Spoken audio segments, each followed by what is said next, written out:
이 시간 우리 좌우에 계신 분들 서로 축복하면서 인사하도록 하겠습니다. 하나님께서 우리의 예배를 받으시기를 원합니다. 인사합니다. 하나님께서 우리의 예배를 받으시기를 원합니다. 하나님께서 우리의 예배를 받으시기를 원합니다. 한 번 더 인사하겠습니다. 하나님께서 당신에게 복을 주시기를 원합니다. 하나님께서 당신에게 복을 주시기를 원합니다. 하나님께서 우리 모두에게 복을 넘치게 부어주실 것을 믿습니다. 지금 이 시간에 함께 은혜 받을 말씀을 봉독합니다. 사도행전 4장 1절에서 22절까지의 말씀입니다. 사도행전 4장 1절에서 22절까지의 말씀입니다. 사도행전 4장 1절에서 22절까지의 말씀. 다 찾으셨으면 우리가 함께 이 말씀을 봉독하도록 하겠습니다. 우리가 함께 읽는 이 말씀은 지금도 살아계신 하나님의 말씀입니다. 제가 먼저 1절을 읽겠습니다. 사도들이 백성에게 말할 때에 제사장들과 성전 맡은 자와 사두개인들이 이르러 예수 안에 죽은 자의 부활이 있다고 백성을 가르치고 전함을 싫어하여 그들을 잡음에 날이 이미 저물었으므로 이튿날까지 가두었으나 말씀을 들은 사람 중에 믿는 자가 많으니 남자의 수가 약 5천이나 되었더라. 이튿날 관리들과 장로들과 서기관들이 예루살렘에 모였는데 대제사장 안나스와 가야바와 요한과 알렉산더와 및 대제사장의 문중이 다 참여하여 사도들을 가운데 세우고 묻되 너희가 무슨 권세와 누구의 이름으로 이 일을 행하였느냐.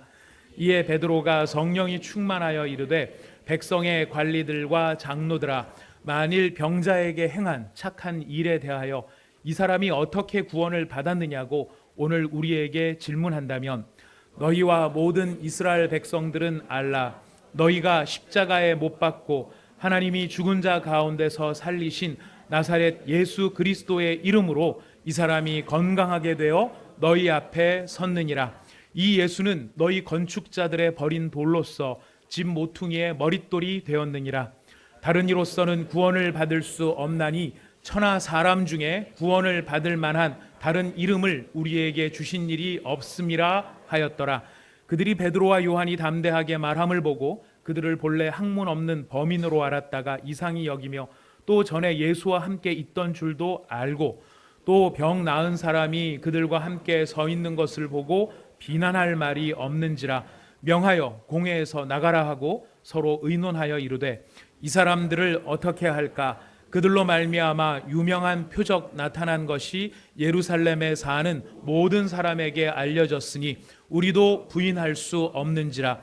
이것이 민간에 더 퍼지지 못하게 그들을 위협하여 이후에는 이 이름으로 아무에게도 말하지 말게 하자 하고 그들을 불러 경고하여 도무지 예수의 이름으로 말하지도 말고 가르치지도 말라 하니 베드로와 요한이 대답하여 이르되 하나님 앞에서 너희의 말을 듣는 것이 하나님의 말씀을 듣는 것보다 옳은가 판단하라.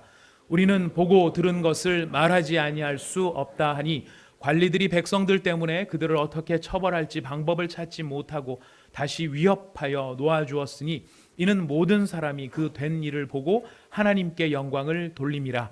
이 표적으로 병 나은 사람은 40여 세나 되었더라. 아멘.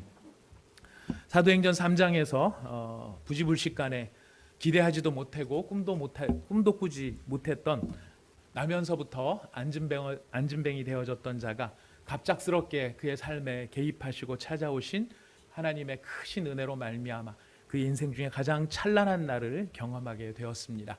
성전 앞에 날마다 나오지만 성전에는 들어갈 수 없었고 모든 사람이 죄사함의 용서를 받고 나오는 행복 속에 있었지만 단 한 번도 성전 안에 들어갈 수 없었던 바로 저주받은 인생이었던 나면서부터 안진뱅이 되었던 자가 예수님의 이름으로 일어나게 되었을 때 그는 성전 안으로 들어가 뛰고 달리며 찬양하며 그의 영혼 가운데 일생 중에 가장 아름답고 찬란한 하나님의 은혜를 경험하게 되었습니다. 바로 그 일로 말미암아 비롯되어진 일련의 사건들이 쭉 진행이 되었습니다. 그 사람이 자기를 고쳐준 베드로와 요한을 붙들고 이야기 나눌 때에 솔로몬 행각이라는 데서 많은 사람들이 모였고 오늘 본문을 보니까 대략 한 5천 명 이상 한 10,000명 이상의 사람이 모이지 않았을까 싶은데요. 그렇게 많은 사람들이 모여서 일어난 일에 대하여서 이야기를 듣습니다. 그리고 베드로와 요한은 이야기합니다.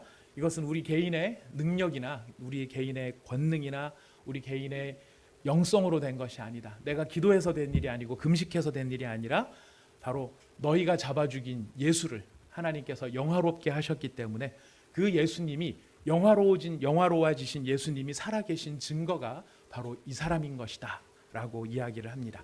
그리고 예수님을 믿을 것에 대하여서 그 이름을 신뢰할 것에 대하여서 말씀하신 것이 지난주까지의 말씀이었고요. 바로 그런 배경과 상황 속에 지금 한참 베드로하고 요한이 솔로몬 행각에서 예수님의 이름을 전하고 있을 때 환경이 바뀌고 어두운 그림자가 그들에게 닥쳐왔습니다. 우리가 읽은 본문에 보시면은 4장 1절부터 4절까지에 보시면은 사도들이 백성에게 말할 때에 제사장들과 성전 맡은 자와 사두개인들이 이르러서 베드로와 요한을 잡아갑니다. 그리고 이튿날까지 감옥에 가두어 버렸습니다. 이때 베드로와 요한을 잡으려고 찾아온 사람들이 세 부류로 나타납니다. 제사장들이 나오고요, 성전 맡은 자가 나오고 사두개인들이 나옵니다. 우리는 그냥 베드로와 요한이 잡혀갔다 하는데 초점을 두고 있습니다만, 기왕이 아시려면 누가 잡아갔는지, 이 사람이 어떤 사람들이었는지 아시면 좀 더 상황을 이해하는 데 도움이 되실 것입니다. 이 제사장들은 성전에서 모세의 율법을 준행하는 임무를 부여받은 사람들입니다. 이 제사장들은 예배를 집례합니다. 그리고 모세 오경에 명해진 의식을 수행하는 사람들입니다.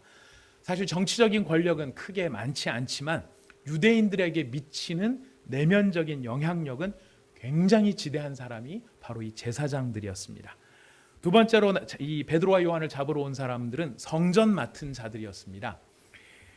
이 당시에 성전에는 보호해야 할 보물들이 꽤나 많이 있었습니다. 그리고 그 성전 안에서 지켜져야 할 질서가 있었습니다. 바로 이 보호해야 될 보물들과 지켜야 할 질서를 지키도록 만드는 무장 경비대원이 누구냐면 바로 이 성전 맡은 자들이었습니다. 이 사람들은 이방인들을 성전 본 안으로 들어가지 못하도록 통제하는 역할을 했고요.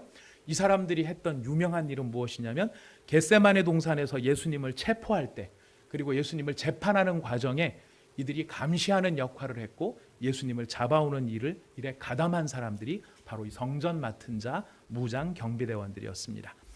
그리고 세 번째로 등장하는 사람은 사두개인들입니다. 우리 두자가 들어가면은 좀 우리한테 어감이 조금 안 좋은 사람들이 많이 있는 것 같아요. 이 사두개인들 가운데서도 사두개인들도, 그런데 원래 사두개인들이 나쁜 사람들이 아니었습니다. 이 사람들은 다윗 왕 시절에 사독 계열의 제사장이 있었습니다. 사독이라고 하는 제사장이 있었는데 그 제사장의 후손들이고 그들의 계열, 그 사람들로부터 비롯되어진 일련의 귀족들이었습니다. 이 사람들은 다윗 시절부터 왕권에 충성된 사람들이었고, 그 왕권에 충성된 가문에 뿌리를 내리고 있었기 때문에 참 재밌게도 이 사람들은 로마가 이스라엘을 지배할 때도 친로마적인 성향을 가진 사람들이었고, 성전을 지배하는 정치적인 가장 큰 힘을 가진 사람이 바로 이 사두개인들이었다는 것입니다. 이 사람들은 족보상으로는 제사장 족보이긴 하지만은 제사장에 가깝기보다는 사실은 그 당시에 어떤 그 성전 전체를 비호하는 바로 그런 권력 집단이라고 저희가 이해할 수 있습니다. 재밌게도 이 사두개인들은 이신론자들입니다. 이신론자라고 하는 것은 이성으로 이해할 수 없는 것은 받아들이지 않는 사람들이 이신론자들입니다. 내가 봤을 때 내 이성으로 받아들일 수 없다라는 건 뭐냐면은 기적, 어떤 표적, 무리를 걷고 안진뱅이가 일어나고 설명해봐. 설명이 안 돼? 그거는 그러면 가짜야. 이렇게 생각하는 사람들이 바로 이신론자들이었던 것이죠. 바로 이 사두개인들이 그 당시에 이신론자들이었습니다. 근데 바로 이런 제사장들과 성전 맡은 자들과 사두개인들이 총 출동을 해서 베드로와 요한을 잡으러 온 것입니다. 이유는 베드로와 요한이 백성들에게 예수님 안에 죽은 자의 부활이 있습니다라고 하는 것을 가르치고 전하는 그것을 싫어했기 때문에 바로 그 사람들은 이 베드로와 요한을 잡으러 왔던 것이죠. 그래서 그들이 한 일이 무엇이냐면은 잡아서 그들을 옥에 가두었는데요. 옥에 가두었는데 여기 재밌는 게 뭐냐면 날이 이미 저물었으므로 다음 날까지 가두었다라고 되어 있습니다. 원래 유대인들의 재판에 있어서는 야간 재판은 불법입니다. 유대인들은 주간에만 대낮에만 재판을 하도록 되어 있었습니다. 근데 재밌는 것은 그것을 생각해 보면 이 사람들이 그 불법을 저지르지 않으려고 감옥에다가 베드로와 요한을 집어쳐 넣었는데 누구는 야간에 재판을 하죠? 예수님은 야간에 재판을 했습니다. 야간에 재판하는 것이 불법임에도 불구하고 예수님을 재판할 때는 그런 불법까지도 불사하고 그들이 재판을 했던 참 자기 편의주의적으로 법을 지키는 바로 그런 사람들이었습니다. 이번에는 시간이 좀 많았던 것이죠. 베드로, 요한 그리고 감옥에서 하루쯤 고생을 하면 이때 감옥이 요즘 같은 감옥이 아니죠. 인권이 있고 뭐 사람들의 눈이 있고 이런 시절이 아니라 그냥 고생하면 고생하는 거고 감옥에서 죽으면 죽는 거고 그런 캄캄한 속에 아주 눅진눅진한 곳에다 집어쳐놓고 하룻밤을 지나면은 이것들이 겁을 먹고 좀 순순해지지 않을까 생각했을지도 모릅니다. 그러나 이 사람들이 간과한 것이 한 가지 있습니다. 너무너무 중요한 것 한 가지를 잊고 있었는데요. 그건 뭐냐면 메신저는 가둘 수 있어도 메시지를 막을 수 없다는 사실은 몰랐던 것입니다. 전하는 자를 막을 수 있을지는 몰라도 전하는 자가 전해야 될 메시지는 막을 수 없었다는 것. 바로 그 결과가 무엇입니까? 그들이 감옥 속에 집어쳐넣음을 당하였을지라도 그 말씀을 들은 사람 중에 믿는 자가 많이 생겨서 몇 명이나 믿었다고요? 5천 명이나 되는 사람이 베드로와 요한의 설교를 듣고 예수께로 돌아오는 일이 벌어졌다는 것입니다. 참 이 놀라운 상황 앞에 날이 밝았습니다. 하룻밤 지났으면 이제 잘 얻어 터진 명태꼴이 되지 않았을까, 좀 나긋나긋해지지 않았을까 싶은 기대감을 가지고 나왔는지 모릅니다. 그래서 그 다음 날 누가 모였느냐면은 4장 5절부터 7절에 보면은 관리들과 장로들과 서기관들이 예루살렘에 모였고 그 가운데는 대제사장 안나스와 가야바와 요한과 알렉산더 이런 사람들이 모였다고 합니다. 지금 우리가 들으면 이 사람이 뭐 하는 사람들인지 별로 중요하게도 생각이 안 돼요. 그냥 사람들이 모였나 보다 생각이 듭니다만 면면을 따져보면 지금 베드로와 요한을 신문하기 위해서 얼마나 어마어마한 재판이 열렸는가를 알 수 있습니다. 여기 보면은 제일 먼저 나오는 안나스라고 하는 사람은 그 당시에 공식적인 대제사장은 한 명인데 공식적인 대제사장은 가야바였습니다. 하지만 실제로 이 성전에 보이지 않는 지배자가 가야바의 장인인 안나스라고 하는 사실을 그 시대 사람들은 다 알고 있었던 것입니다. 마쿠의 실력자였던 것이죠. 이 고대 이 기록에 보면은 안나스 일가가 얼마나 착취를 심하게 했고 그들의 탐욕이 대단했는지를 적고 있는데요. 그는 대제사장이라는 직위에서 물러나긴 했지만은 그의 아들 엘리에셀 혹은 사위 가야바를 통해서 엄청난 권력을 휘둘렀던 것입니다. 안나스에게 딱 알맞는 이미지를 찾으라고 하면은 종교적인 집단의 갓파더, 대부라고 생각하시면 됩니다. 그 당시에 실질적인 제일 큰 영향력을 가진 사람 안나스. 그리고 그 안나스의 사위가 누구냐면 가야바예요. 가야바는 안나스의 꼭두각시에 불과했지만 이 사람이 또 굉장한 일을 한 사람입니다. 어떤 일을 했느냐면은 예수님을 죽이자는 아이디어를 낸 사람이 바로 이 가야바였습니다. 가야바가 예수님을 죽이는 것이 이 문제를 해결하는 방법이다라고 제안을 했던 것이 바로 이 가야바인 것이죠. 안나스와 가야바 엄청난 권력을 가진 사람인데요. 이 당시에 성전에서 일어나는 일들은 사실 대제사장이 직접 관할하지 않았습니다. 사소한 일들은 다 누구에게 맡겼냐면 그 당시에 나시, 뭐 동서양을 비롯해서 이런 일 하는 사람은 좀 비슷해요. 네시, 나시 좀 비슷한 것 같은데요. 이 민소메티가 나시죠, 우리는. 근데 여기서 말하는 이 히브리 말로 나시라고 하는 사람은 바로 대제사장의 위임을 받아서 성전에서 일어나는 일들을 직접적으로 처리하는 일종의 총무와도 같은 역할을 하는 장로였고 의장직을 맡고 있는 사람들이었습니다. 그래서 이 사람들이 겉에 세워진 바지사장이라고 볼 수 있는데요. 이런 일들을 하는 사람이었지 대제사장 가야바 그 장인 안나스 이런 사람들은 사실은 보통 일이 아니면 등장하지도 않는 사람들이었습니다. 자, 그런데 이런 어마어마한 사람들이 지금 어떻게 하고 있습니까? 총 출동을 해서 누구를 신문하고 있어요? 베드로하고 요한을 신문하고 있는 것입니다. 왜 그랬을까요? 왜 이 안나스와 가야바와 이 사람들이 총 출동을 해가지고 베드로하고 요한을 신문하고 있었을까요? 그것은 지금 벌어지고 있는 사건과 그 영향력이 얼마나 어마어마했는지를 반증해주고 있는 내용이라는 것입니다. 예수의 이름으로 말미암아 벌어지는 일련의 일들, 또 베드로와 요한이 일으킨 그 사건, 나면서부터 안진뱅이 된 사람을 예수님의 이름이라고 하는 단 한마디로 낫게 했던 그 사건이 갖는 영향력과 반향이 얼마나 컸었나 하는 것들입니다. 오늘 우리로 말하면 이런 겁니다. 오늘 우리 시대로 말하면, 우리나라로 말하면은 이 안나스하고 가야바는 이름은 대제사장이면 하는 일은 거의 조폭이었거든요. 그러니까 지금 이 여기 사내들인 공회라고 하는 공식적인 우리나라의 국회와 같은 그런 장소에 국회의원들과 마피아 단원들이 다 모여서 함께 논의를 하고 있는 것입니다. 이 베드로와 요한으로 말미암는 이 일을 어떻게 할 건가? 그것은 곧 그 당시에 정치 권력이나 그 당시에 실세를 갖고 있었던 마피아들이나 다 예수의 이름 때문에 엄청나게 곤란한 상황이 되어져 버렸다는 것이죠. 이걸 보면은 참 전 시대가 바뀌어도 사람은 인생 살아가는 사람들이 살아가는 것은 다 비슷하지 않나 생각이 됩니다. 권력을 쥐었지만 진리에는 관심조차 없는 사람들입니다. 권력을 쥐고는 있지만 그 권력을 가지고 옳은 것이 무엇인가를 따지고 그 진리를 보존하는 일에는 관심이 없어요. 다만 내가 가진 이 권력이 어떻게 작동하는가 하는, 권력을 작동하게 하는, 사람들을 쩔쩔매게 하고 내가 생각하는 대로 사람들을 조종하는 일에만 관심이 있는 사람들에게는 진리가 그렇게 중요한 것이 아니었던 것입니다. 이런 사람들이 쓰는 수법은 정해져 있습니다. 협박, 두려움을 조장하는 것이죠. 전통을 이야기합니다. 닥치고 시키는 대로만 해. 새로운 거 만들려고 하지 말고 그냥 하라는 대로만 해. 세 번째는 강요입니다. 위협과 뇌물과 공갈과 아부와 모든 수단을 다 동원해서 상대방을 조종하려고 하는 것이죠. 만약 그게 안 된다면 어떻게 하겠습니까?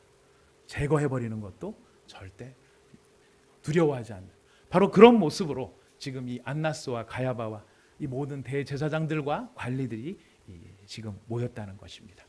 다 모여서 그들이 하고자 했었던 의도, 베드로와 요한을 신문하는 것이었지만 베드로와 요한을 신문하는 것 자체가 목표가 아니고 그들이 이 신문하는 것을 통해서 하고자 했었던 궁극적인 목표가 무엇이었을까요? 이 안나스와 가야바와 이 대제사장들과 사두개인들이 다 함께 공모해서 그들이 원했던 목표, 그 목표가 무엇이었는가? 우리 4장 15절 말씀부터 18절 말씀을 한번 읽어보겠습니다. 과연 이 사람들이 무엇을 원했던 것일까? 진짜 원하는 게 무엇이었을까? 4장 15절부터 18절까지 읽어봅니다. 시작. 명하여 공회에서 나가라 하고 서로 의논하여 이르되 이 사람들을 어떻게 할까? 그들로 말미암아 유명한 표적 나타난 것이 예루살렘에 사는 모든 사람에게 알려졌으니 우리도 부인할 수 없는지라. 이것이 민간에서 더 퍼지지 못하게 하여 그들을 위협하여 이후에는 이 이름으로 아무에게도 말하지 말게 하지.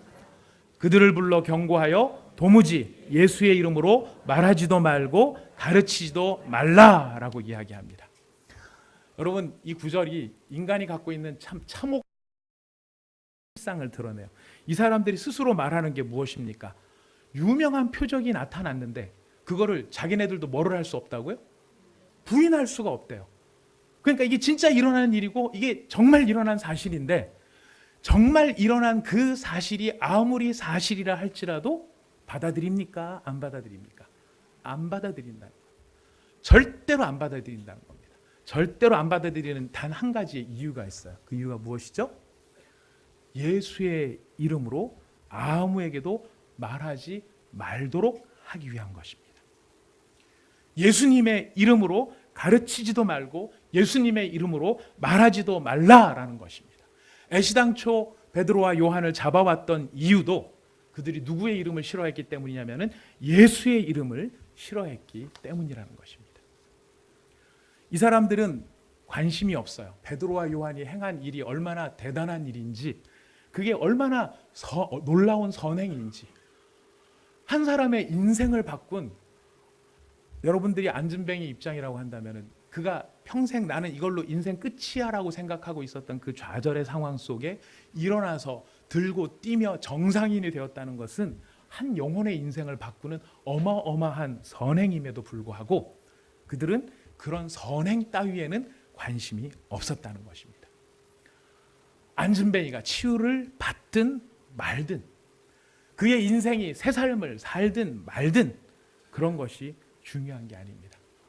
아니 안진뱅이가 고침을 받아서 평생을 산다고 해도 그게 나랑 무슨 상관이냐. 오히려 이 안진뱅이가 고쳐졌기 때문에 누구 입장이 곤란해졌어요? 내 입장만 곤란해진 거예요. 내 입장만 곤란해졌는데 내 입장만 곤란해진 이 상황의 근본이 무엇인가? 어떻게 이 안진뱅이가 고침을 받았는가? 예수 때문에 고침을 받았다라는 사실. 예수 때문에 고침을 받았으면 어떻게 해야 마땅할까요? 나와서 그 예수님을 만나려고 하고 그 예수님 앞에 나와서 예수님에 대해서 알려고 하고 그들이 진리에 대해서 선행에 대해서 더 많이 관심을 가져야 되는데 그들은 예수님이 싫기 때문에 예수님으로부터 말미암아 비롯되어진 모든 것들을 다 싫어했다는 것입니다. 저는 이 말씀을 묵상을 하면서 참 이게 요즘에 우리 시대에 우리가 처해 있는 영적 상황, 우리가 처해 있는 신앙적 상황과 얼마나 유사한가 하는 것들을 생각해 보게 됩니다. 우리는 흔히 이런 생각을 합니다. 우리가 크리스찬들이 교회가 세상보다 더 나은 도덕성과 윤리성과 또 사람들을 위한 선행하는 마음을 가지면 예수의 이름이 널리 전파되겠지라고 하는 기대를 갖습니다. 물론 우리가 세상보다 더 나은 도덕성과 윤리성을 갖는 것이 필요합니다. 세상을 향해서 학교를 짓고 병원을 세우고 사람들의 복지와 사람들의 인권의 향상을 위해서 선함을 도모하기 위해서 여러 가지 애를 쓰는 것은 굉장히 중요한 의미가 있는 것은 사실입니다. 그러나 여러분 오해하지는 마십시오. 그것 때문에 세상이 예수를 환영하는 것은 아니라는 것입니다. 그것 때문에 기독교를 좋아하고 예수를 환영하고 예수 믿겠다고 나오는 것이 아니라는 것입니다.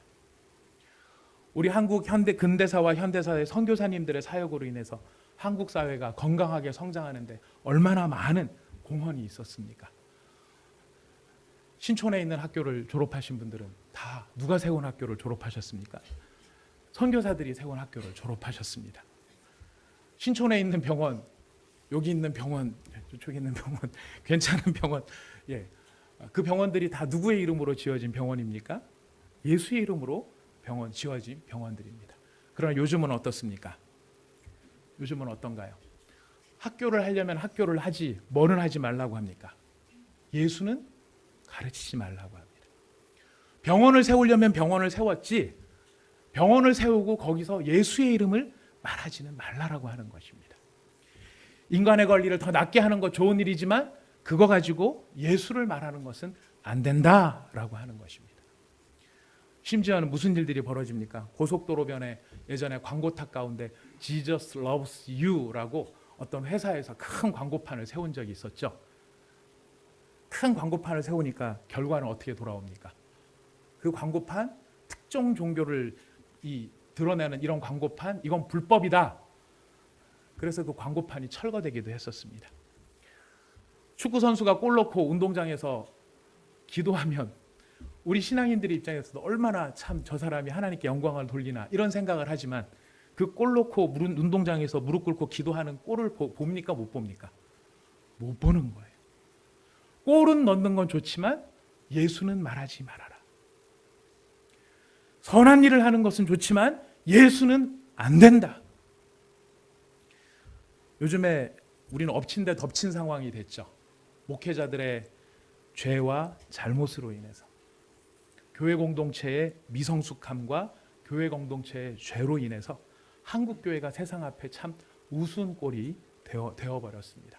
조롱거리가 되었습니다. 자, 그게 참 너무 안타깝고 가슴 아픈 일이지만 여러분 이게 더 안타까운 것은 무엇이냐면 죄인인 목사와 미성숙한 교회의 모습 그동안에도 예수 꼴 보기 싫고 예수 말하는 거 듣기 싫었는데 뭐가 찾아왔어요? 좋은 기회가 찾아온 겁니다. 목사 꼴 니네부터 잘해. 목사부터 잘해. 교회부터 잘해. 아주 보기 싫은데 빌미가 생긴 거예요. 안타까운 일이지만 결과를 봐야 됩니다. 목사의 잘못 통회해야 되고, 같은 목사 입장에서 목사 잘못했습니다 말한다고 제가 깨끗해지는 거 아니잖아요. 다 더러운 죄인일 뿐입니다. 우리 교회는 은혜 없이는 안 되는 미성숙한 공동체, 부족한 사람들이 모여있기 때문에 잘하는 것보다 못하는 게 더 많은 데가 우리 교회입니다. 그러나 목사가 잘못하고 교회가 부족하다 하더라도 세상이 요구하는 결론은 무엇입니까? 우리 잘못했어요, 교회가 잘못했어요, 이걸 보기를 원하는 겁니까? 아니에요. 목표는 늘 한 가지예요. 뭐를 하지 말라는 것입니까? 예수의 이름을 말하지 말라는 것입니다. 예수 이야기하지 말라는 것입니다. 예수에 대해서 꺼내지 말라는 것입니다. 이것이 그들이 가졌던 목표였고, 동일한 영적인 전쟁이라고 하는 양상에서 놓고 보면 오늘날에도 똑같이 우리가 직면하고 있는 근본적인 싸움은 예수를 증거할 것이냐, 예수에 대해서 입을 닫을 것이냐 하는 것입니다. 이에 대해서 베드로는 어떤 모습을 보여줍니까? 여러분 4장 8절부터 4장 12절까지의 말씀을 같이 한번 읽어보도록 하겠습니다. 베드로와 요한의 모습, 다시는 예수의 이름으로 말하지도 말고 예수의 이름으로 가르치지도 말라, 이런 그들의 협박과 위협을 당했을 때 베드로가 이야기하는 대목입니다. 우리 같이 한번 읽어보겠습니다. 시작. 이에 베드로가 성령이 충만하여 이르되, 백성의 관리들과 장로들아, 만일 병자에게 행한 착한 일에 대하여 이 사람이 어떻게 구원을 받았느냐고 오늘 우리에게 질문한다면 너희와 모든 이스라엘 백성들은 알라. 너희가 십자가에 못 박고 하나님이 죽은 자 가운데서 살리신 나사렛 예수 그리스도의 이름으로 이 사람이 건강하게 되어 너희 앞에 섰느니라. 이 예수는 너희 건축자들의 버린 돌로서 집 모퉁이의 머릿돌이 되었나니 다른 이로서는 구원을 받을 수 없나니 천하 사람 중에 구원을 받을 만한 다른 이름을 우리에게 주신 일이 없음이라 하였더라. 아멘. 베드로와 요한은 다시는 예수의 이름을 말하지도 말라라고 하는 그들의 협박과 위협 앞에서 이렇게 이야기합니다. 너희 모든 이스라엘 백성들아, 너희 관리들아, 똑바로 알아라, 똑바로 들어라. 이 사람이 건강하게 돼서 너희 앞에 서 있지 않느냐? 너희들도 보다시피 인간으로서는 할 수 없는 이 불가능한 일이 이 앞에 일어나지 않았느냐? 이게 누구의 이름으로 된 일이냐? 나사렛 예수 그리스도의 이름으로 된 일이다. 그렇다라고 한다면 우리는 이 안전뱅이가 나았다는 사실, 그것이 중요하지만 그 중요한 것보다 더 중요한 것이 있는데, 그것은 바로 나사렛 예수 그리스도께서 이 세상을 통치하신다는 사실인 것이다.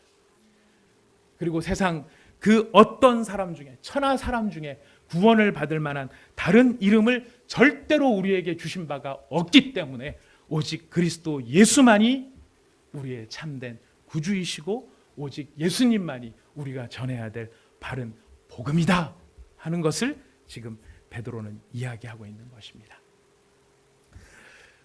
이 이야기는 선명하게 우리에게 메시지를 주고 있습니다. 이 시대가 예수의 이름을 말하기를 싫어하고 예수의 이름으로 말하는 것을 금합니다. 아주 공개적으로 금하지는 않죠. 하지만 분위기로 이야기합니다. 상황으로 만듭니다. 예수의 이름을 말하려고 하는 것을 암묵적으로 못하게 합니다. 그런 가운데 오늘날의 기독교와 크리스찬들은 우리의 잘못, 우리의 미성숙함, 사실 여러분 우리의 잘못과 우리의 미성숙함은요 죽을 때까지도 안 변할 거예요. 우리 교회는 완벽한 집단이 아닙니다. 절대 오해하지 마십시오. 우리가 예수 믿었다고 해서 우리가 갑자기 천사가 되고 세상이 부러워할 만한 완전한 성인이 되고 천사가 되지 않습니다. 우리 교회의 자랑은요, 나는 이렇게 죄인이고 목사도 죄인이고 성도도 죄인인데 바로 이렇게 죽을 수밖에 없고 더러운 죄인들을 용납하시는 하나님의 은혜의 통치하심이 있는 곳이 교회라는 것이 우리의 자랑이고 기쁨인 것입니다.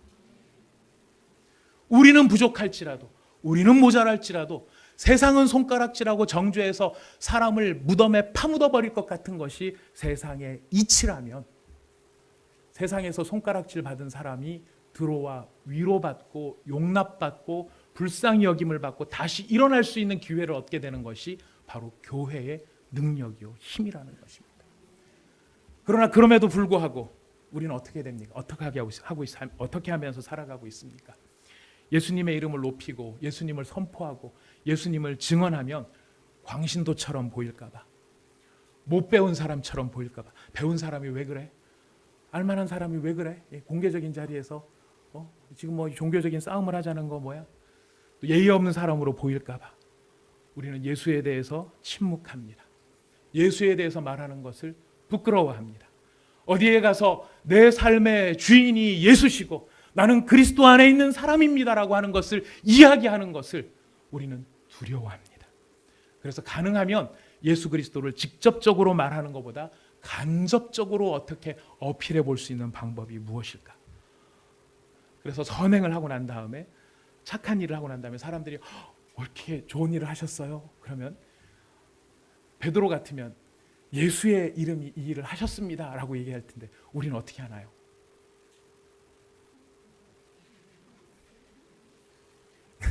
눈으로 말하죠. 모르시겠어요? 그 다음에 우리가 할 수 있는 더 다음에 최선의 방법은 무엇인가요? 저 교회 다녀요. 까지. 교회 다녀. 물론 교회 다닌다는 말이 예수를 믿는다는 말과 같은 의미로 쓰여질 수 있겠지만 우리는 예수라는 이름을 언급하고 그 예수의 이름을 높이는 것을 두려워하는 속에 살아가고 있는지 모릅니다.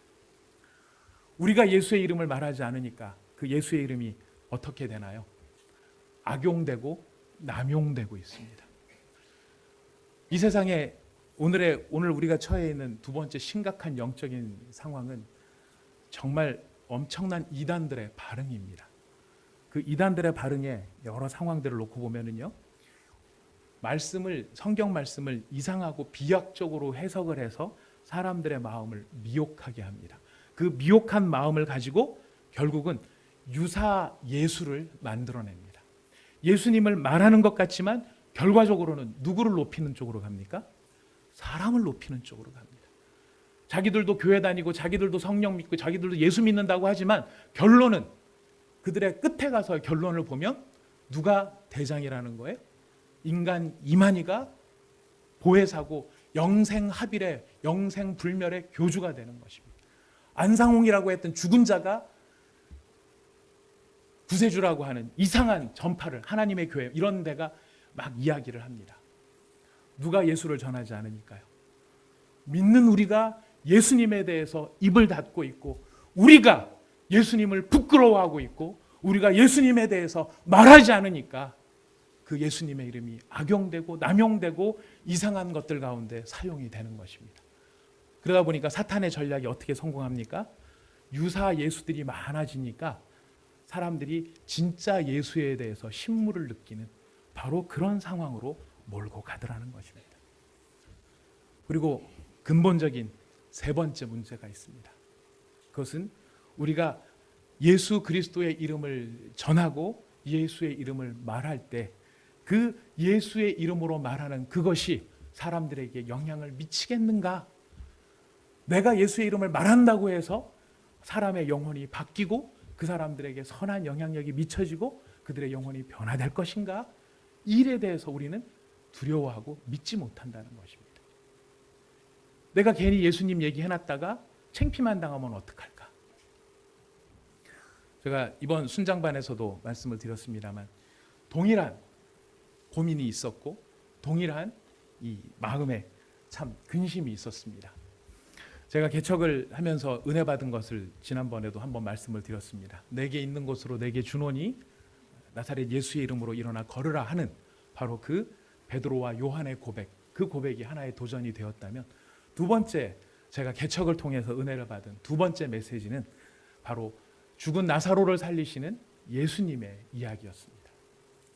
그 예수님께서 나사로를 살리실 때 마르다가 예수님을 영접하러 나옵니다. 오빠가 죽었고 무덤 속에 집어넣고 그리고 예수님이 나흘 만에 뒤늦게 이렇게 나타나셨습니다. 마르다 입장에서 보면 사실 복창이 터질 일입니다. 왜냐하면 그 전부터 전보를 때리고 전화를 때리고 막 사람을 보내서 빨리 오세요. 지금 죽어갑니다. 당장 죽어가게 생겼는데 뭐 하세요? 이랬음에도 불구하고 예수님은 어디서 뭘 하시다가 느지막이 오빠 다 죽고 장례 다 치르고 나흘이나 돼서 절대로 못 살아날 그런 상황에 예수님이 떡하니 나타나신 거예요. 마르다가 얼마나 속이 상했는지 예수님을 만나는 첫 마디가 무엇이었습니까? 그때 예수님께서 이 자리에 계셨더라면 우리 오빠가 죽지 않았을 텐데요. 그러니까 예수님은 뭐라고 대답하시죠? 네 오빠가 살아나리라. 마르다가 기가 막혔던 것 같습니다. 예, 마지막 심판의 날에 우리 오빠가 살아날 줄을 믿습니다. 예수님이 밝히 말씀하십니다. 네 오빠가 지금 살아나리라. 저는 그 말씀을 묵상하면서 그 마르다의 모습 가운데 제가 있음을 발견을 했습니다. 어떤 모습이었을까요? 마르다의 이야기 잘 들어보면요, 만약 예수님이 오빠가 아팠을 그때에 계셨더라면 안 죽었을 텐데, 이 이야기는 과거에 예수님은 고칠 수 있었다 없었다? 있었다는 것이죠. 예수님이 말씀하십니다. 네 오빠가 살아나리라. 마지막 심판 날에는 살아날 줄 믿습니다. 얘기는 무슨 뜻입니까? 미래의 예수님은 하실 수 있다는 것입니다. 과거에도 예수님은 할 수 있었고 미래에도 예수님은 할 수 있었는데 문제는 뭐예요? 지금은 안 된다. 지금은 안 된다. 이 모습을, 이 말씀을 들으면 제가 가슴을 찢고 회개를 한 게 뭐냐면, 목사인 제가 설교를 하고 있는 게 바로 이 모습인 거예요. 여러분, 복음서에 보면 예수님이 이런 일들을 하셨습니다. 예수님께서 소경의 눈을 뜨게 하셨습니다. 문둥병자를 고치셨습니다.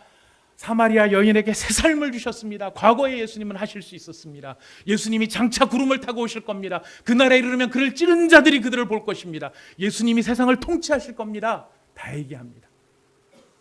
근데 그 얘기를 분석해 보면 뭡니까? 과거에 예수님은 할 수 있었고 미래의 예수님은 할 수 있었지만 지금은 그 예수를 말하는데 주저하고 부끄러워하는 그런 제 자신의 모습을 보면서, 하나님, 정말 지금 예수님이 하실 수 있다라고 하는 것을 믿고 깨닫고 의지하는 그런 성도로 제가 살기를 원합니다. 기도하는 중에 한 가지의 도전, 깨달음, 그런 참 놀라운 하나님의 은혜가 있었습니다. 그 은혜가 무엇이냐면, 깨달음이 무엇이었느냐면, 너는, 제가 두려워한 건 그것이에요. 예수님은 하실 수 있는데, 예수님이 지금도 일하실 수 있는데, 예수님이 일하시는 그 일에 대해서 내가 두려워하는 게 무엇인가? 저는 제가 죽은 나사로를 살려야 된다라고 착각하고 있었다는 것입니다. 내가 예수님의 이름으로, 오늘날에도 예수님의 이름이 살아있는 거룩한 이름이야, 능력 있는 이름이라고 하는 것을 선포하는 데 있어서 주저했던 건 뭐냐면, 그 선포를 통해서 사람의 영혼을 내가 바꿔야 된다고 생각을 하고 있었고, 그들에게 영향력을 내가 미쳐야 된다고 생각했고, 그들의 마음을 내가 변화시켜야 된다라고 착각하고 오해하고 있었던 것입니다. 살리는 건 누가 하는 것이죠? 예수님이 하시는. 변화시키는 건 누가 하시는 거죠? 예수님이 하시는 거예요. 한 영혼의 어두운 터널 속에 있는 한 영혼을 끌고 나와서 그 사람을 살리는 일은 예수님이 하시는 거예요. 저는 뭐만 하면 되는 겁니까? 제가 해야 될 일은 무엇입니까? 저는 돌을 옮겨놓는 일만 하면 되는 거예요. 저는 돌을 옮겨놓는 일만 하면 되는데, 내 생각에 예수님이라도 저거는 못 살린다고 생각을 하니까 돌도 옮겨 놓을 필요가 없다라고 스스로 지레짐작으로 아무것도 안 해요. 오늘 내가 예수의 이름을 선포하고 내가 예수의 이름을 증거하고 예수 그리스도께서 지금도 살아계시며 그의 이름을 믿는 자를 위하여서 위대한 일을 하십니다라고 하는 이 말이 사람들에게 조롱거리가 되고 우스갯거리가 되고 비아냥거리가 될까 봐 살리는 것은, 그 말을 통해 살리는 것은 예수께서 살리시는 일임에도 불구하고 저 사람이 변화될까? 저 사람이 바뀔까?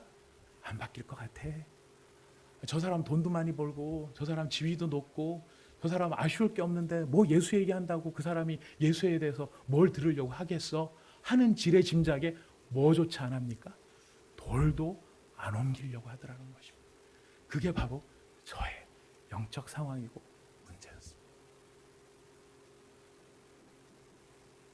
살리고 죽이는 건 누구 소관이죠? 예수님 소관이에요. 죽은 나사로를 살려내는 것은 누구의 소관입니까? 예수의 소관이에요. 우리는 뭐를 하면 돼요? 돌을 옮겨놓으면 돼요.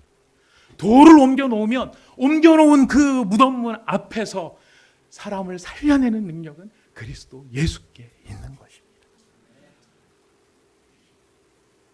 내가 선포한다고, 내가 이야기한다고 사람이 살아날까? 아니죠. 우리가 선포한다고 살아나지 않습니다. 살리는 능력은 예수께 있습니다. 그 예수의 능력이 나타나기 위해서 우리가 해야 될 일이 무엇입니까?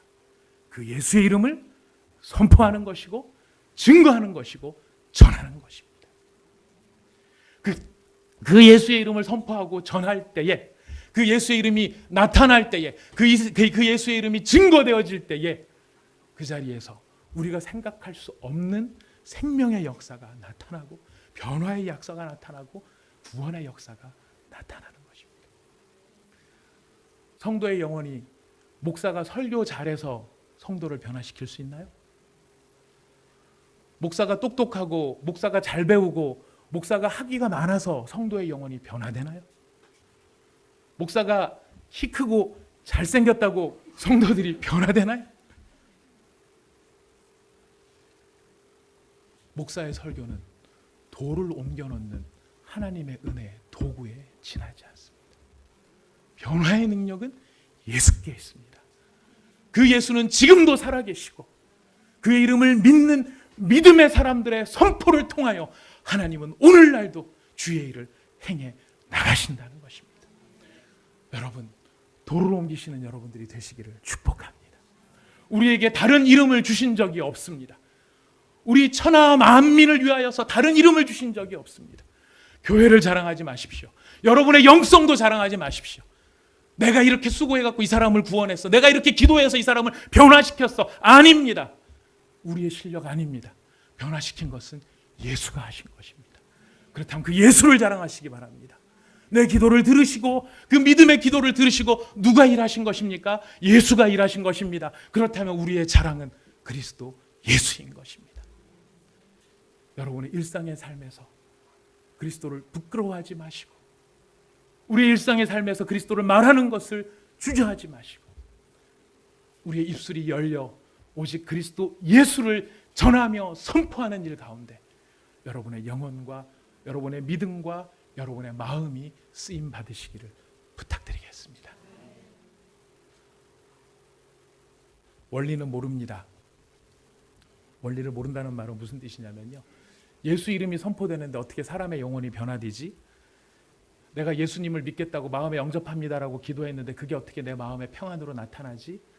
원리를 모릅니다. 원리 모르는 일은 한두 가지가 아닙니다. 광야에서 뱀에 물렸을 때 그 뱀에 물린 사람들한테 뭘 보라고 하죠? 노뱀을 보라고 합니다. 노뱀을 봤더니 그 해독이 됩니까? 죽습니까? 해독이 되었습니다. 그 원리로 압니까? 논리적으로 말이 됩니까? 합리적인가요? 아니에요. 설명할 수 없어요.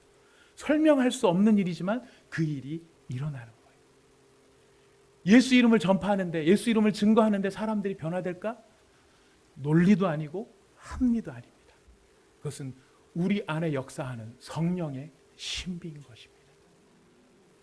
이 성령의 신비 가운데 우리의 입술이 벙어리가 되는 것이 아니고 우리의 입술이 닫혀져서 우리 자신의 체면 때문에 벙어리가 되는 것이 아니고 지금도 살아계셔서 역사하시는 그리스도 예수 때문에 그 이름을 증거하는 베드로와 요한과 같은 성령의 충만하신 우리 모두가 될 수 있기를 말씀을 빌어 축복합니다.